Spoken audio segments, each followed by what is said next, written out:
Cette actualité vous est présentée en collaboration avec Cryptost Academy. Ayez un temps d'avance sur le marché crypto en rejoignant notre communauté premium. Ripple, accusé de faire du lobbying anti-Bitcoin auprès de Donald Trump. La guerre des crypto-monnaies serait-elle ouverte? Oui, si l'on en croit certains bitcoiners, qui reprochent à Ripple d'avoir l'oreille du président Donald Trump et de volontairement laisser de côté le BTC. Qu'en est-il, et cela va-t-il créer une fracture dans un écosystème américain jusque-là uni?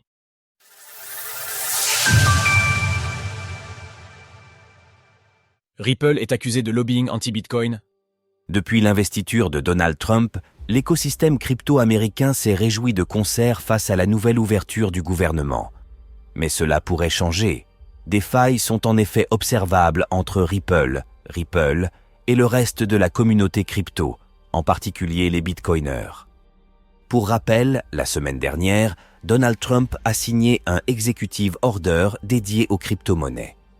La série de mesures dédiées à l'économie numérique ne fait cependant pas mention explicitement de Bitcoin. C'est un changement net pour le président, qui a fait de la plus grande crypto-monnaie son cheval de bataille pendant des mois, allant jusqu'à souhaiter que tous les BTC restants soient minés aux États-Unis. Pourquoi est-elle alors ignorée dans le texte?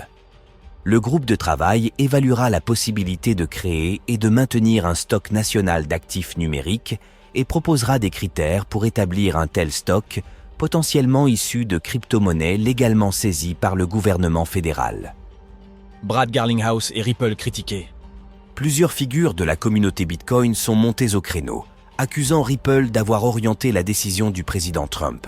On rappelle en effet que Brad Garlinghouse aurait l'oreille du président fraîchement élu, qu'il a rencontré. Jack Mallers, le PDG de Zap, une société de paiement en Bitcoin, a ainsi alerté sur un acte de lobbying. Je peux confirmer que Ripple est actuellement en train de dépenser des millions de dollars pour saper la réserve stratégique en Bitcoin aux États-Unis. Le vice-président de Riot Platforms, Pierre Rochard, a également fait part de critiques. Il a souligné le lobbying agressif conduit par Ripple selon lui. Le plus grand obstacle pour la réserve stratégique en Bitcoin n'est pas la Fed, le Trésor ou Elizabeth Warren. C'est Ripple, le Ripple. Ils sont en train de faire du lobbying agressif contre elle, en distribuant des millions de dollars aux politiciens. La réponse de Ripple? S'il est avéré que Ripple a l'oreille du président des États-Unis, la société se défend de tout acte de lobbying. Voici ce que Brad Garlinghouse a répondu aux accusations, mettant en garde contre le maximalisme.